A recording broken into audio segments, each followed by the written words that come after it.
Greetings, friend, and welcome to the Between the Covers podcast, where we are working every day to remove the self-limiting beliefs that are preventing us from becoming the heroes of our own stories.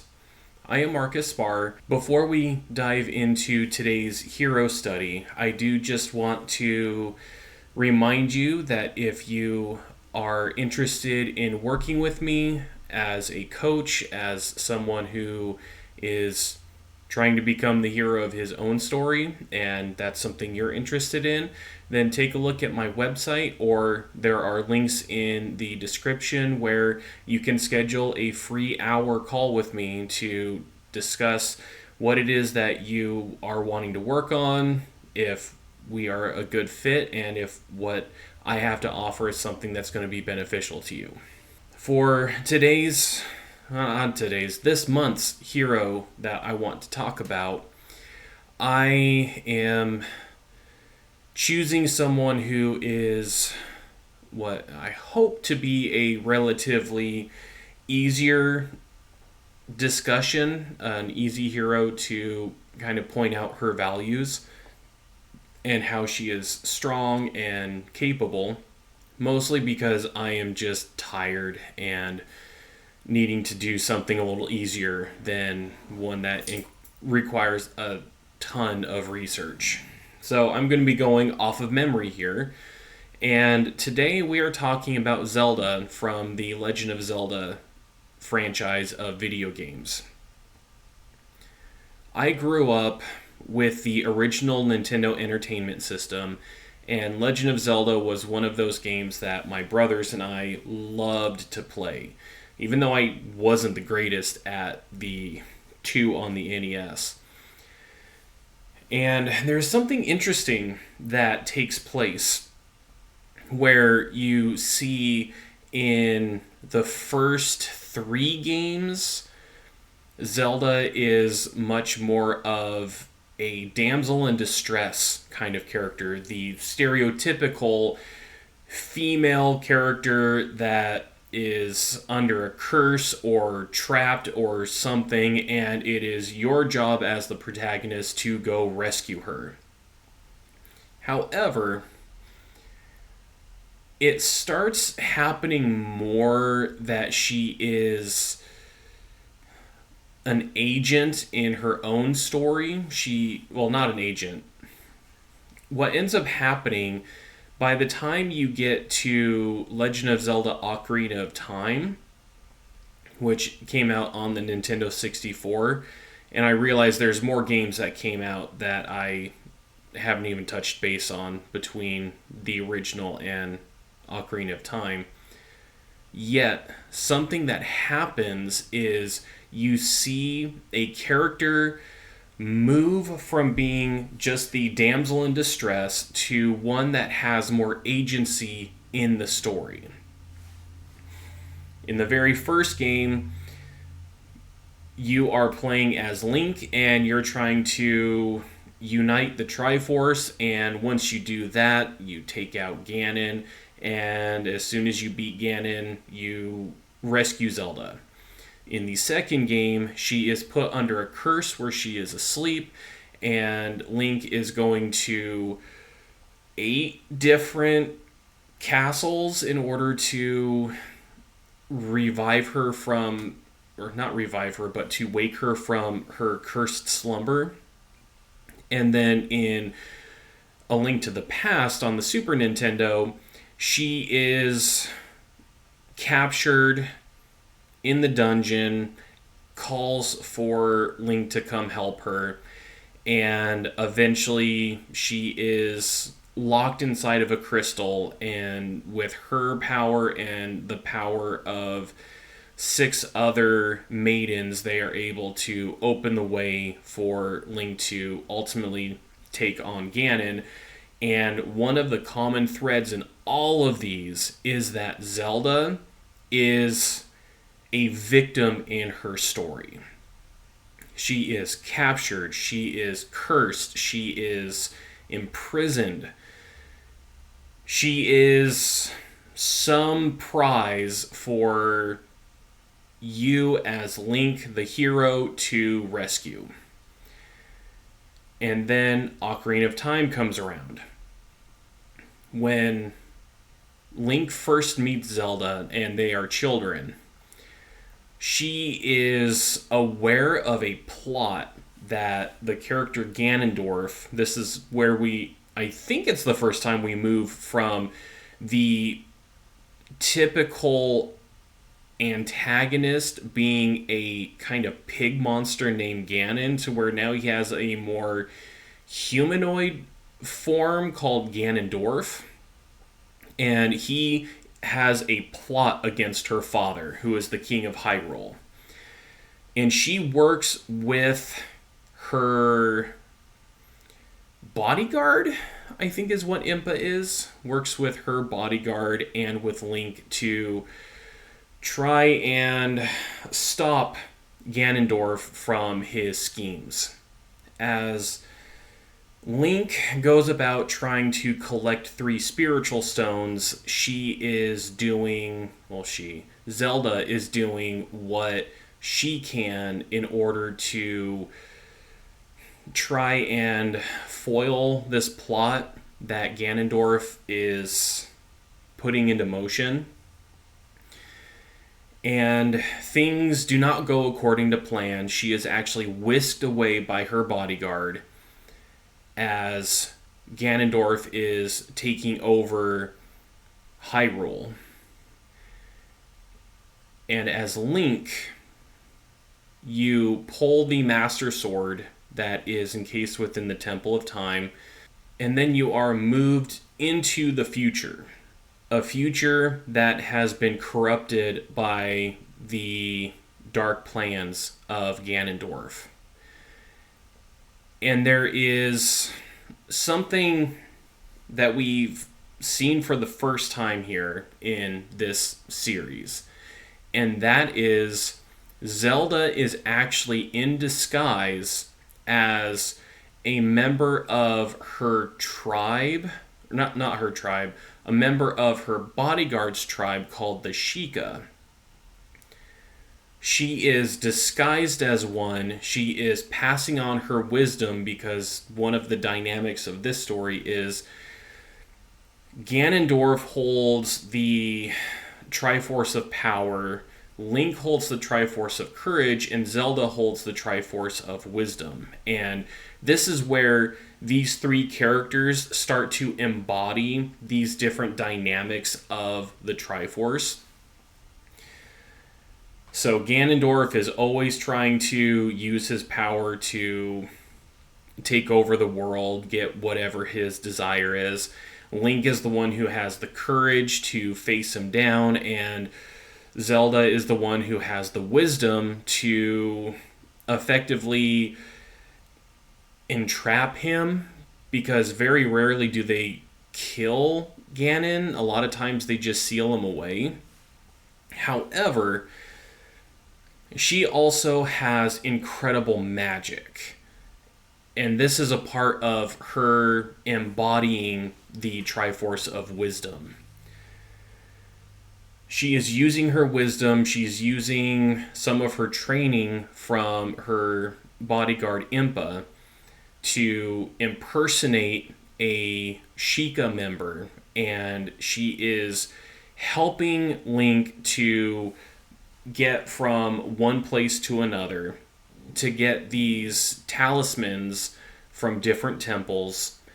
As soon as all of these talismans are collected and Link has the power of the 7 sages behind him, Zelda is captured, because of course she is.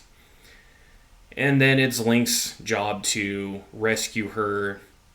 But in the end, when there is the final confrontation between Link and Ganon, Zelda plays more of a role. And she uses her magic to get them through this tower that is crumbling. She uses her magic in order to hold him in place so that Link can deal the decisive blow. Again, it doesn't kill Ganon, but it does it allows them to trap him within the Temple of Time. And this is kind of where things start to shift for Zelda as a character. She starts to have more and more power, more and more agency, and plays more of a role than just the damsel in distress. In Wind Waker, she is almost like spirited away and doesn't realize that she is the princess of this long sunken kingdom of Hyrule that's now, in Wind Waker, you're just going around from island to island and there's just a ton of ocean to traverse. As we move on to one of the, I guess, prequels in the timeline, which is Skyward Sword, she is doing everything that she can to stop, what was it called, the Devourer, from being resurrected and pretty much becoming what would be Ganon. She does a lot of work behind the scenes. In fact, we now have the first, I think, oh no, hold on a moment. We have one of the few video games where you actually play as Zelda in her own adventure.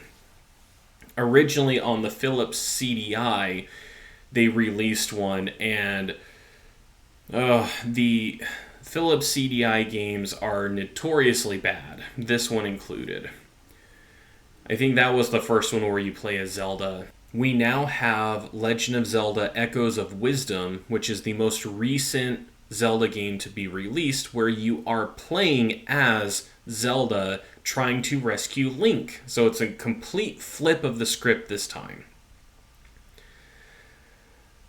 In the Breath of the Wild, which is the first one that came out on the Switch, you see a character in Zelda who is doing everything that she can to keep this force called Calamity Ganon from wreaking havoc.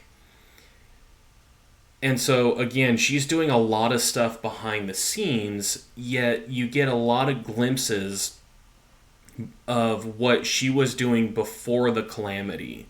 How she was trying to learn about this ancient technology that would supposedly help with Calamity Ganon, of trying to learn and embody the wisdom that is supposed to be a part of her bloodline. She was struggling to connect with it, of trying to get champions that could stand up to the Calamity, of, in some cases, even just really getting on Link's case because she wants to be a strong and independent individual who doesn't need to rely on, I guess in this case, Link is the bodyguard or her champion, but she doesn't want that. She wants to be self-sufficient. She wants to be herself. She wants to rely on herself.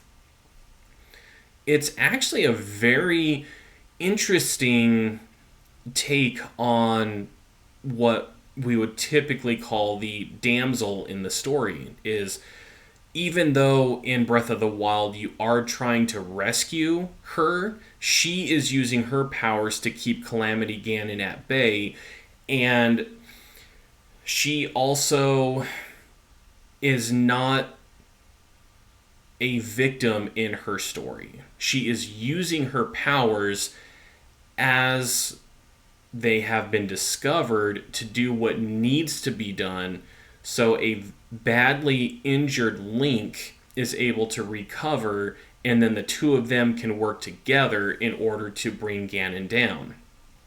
In fact, one of the things that often takes place is from Ocarina of Time onward, you start to see how it's not just Link who needs to bring down Ganon, it is a combination of Link and Zelda working together to make it happen. Link is the one who can wield the Master Sword, and that's necessary for defeating Ganon. And yet, another aspect of what's needed to bring down this evil is typically in the form of arrows of light, and those are provided by Zelda. They are magical, they are very effective against Ganon, and are necessary instruments to prevent him from holding the power that and the authority that he has. I have very much appreciated these changes where it's not just the stereotypical woman is locked away or in need of rescue and it's the man who has to come in and do the rescuing. We begin to see that Zelda is more and more the hero of her story. She contributes to bringing down the great evil. And she is strongly connected to the other two that embody the Triforce. She and Link have a very close bond with each other. In fact, if you're watching the video, you will see right over here behind my shoulder, there's a poster that I have that shows Link and Zelda from Breath of the Wild in just a very sweet embrace. They are very close, and they have such a strong bond that whenever there is a great evil such as Ganon, usually Ganon who shows up, a part of the story is there is a darkness that comes and takes over, and when that happens, there will be a hero that rises in order to take it down. That hero is usually embodied in Link, because Link is the character that you play as most of the time. Yet Zelda is typically a part of that. Once you get beyond the first 3 or 4 games, Zelda is integral in that story. I like how Zelda dynamically changes as this story progresses and plays a much stronger role, not stronger role, a much more important role in the adventures that she finds herself in. I have enjoyed stories that have strong female protagonists. I have enjoyed a flip of the script, so to speak, where sometimes it is the man who is in need of rescue. Sometimes it's the woman. Sometimes they're working together. I like these characters who just tell a very good and compelling story. The more I get into the stories of Zelda and her counterpart Link and the antagonist Ganon, because again, they're all interconnected, it is really fun to see how she continues to grow in importance, in her role, in her power, in her abilities, to the point that in Breath of the Wild, it wasn't just her embodying the power of I guess it's the goddess of wisdom. The Triforce is created by 3 goddesses, and one embodies power, one's courage, one's wisdom. She is very intellectual and trying to find other ways to help with the task that's at hand. This ancient technology, she throws herself at it in order to learn how it works, in order to make use of it so that when the calamity returns, she would have the biggest advantage possible. In the story of Breath of the Wild, it's unfortunate that the calamity takes control of a lot of this and therefore makes things so much harder. Yet she stands up to incredible power and darkness, and oh man, I don't even really know how to describe Calamity Ganon other than just a terror. And she embodies courage herself in even sacrificing herself to hold this darkness at bay. She is strong. Zelda, once she broke away from the stereotypes, she has become a very strong and capable hero in her own right. And it has been so fun to be a part of that journey, to see her go from the damsel to the hero. And I hope that this trend continues. I hope that she can continue to grow, that her abilities grow with her, that her usefulness in this repeated cycle continues to move beyond just, here I am, Link, you do everything that you need to do, and okay, well, now we'll just send him away. I have enjoyed seeing a character move out of the shadow of the typical masculine hero and begin to be herself, walking in her own strength, relying on herself, and at the same time knowing when she has to rely on others. That's actually a big part of the Breath of the Wild story. She doesn't want Link's help. And then after a while, she begins to realize, I can't do this on my own. I do need help. She has to get the help of these 4 champions as well. She recognizes how capable she is. She recognizes what is expected of her as a princess, as the holder of the Triforce of Wisdom. She knows and she understands her role. She understands how important it is. She knows the weight that she has to carry. And there are some times she begrudgingly carries it. And there are other times when the moment is right, she steps into that role and says, I have to do this. I have to accept my fate, my destiny. And that's one of the things that ends up turning the tides. I hope that you enjoyed this look at the character, not just the character, the hero of Zelda. And there's so much more for me to learn about her as a hero because I haven't played all the games that she's in. In fact, man, I want to say that Netflix was going to do a Legend of Zelda movie, and maybe they're still doing it, but I'd really be interested to see how Zelda is portrayed in that. And I honestly hope, it's my desire that she doesn't become a Mary Sue.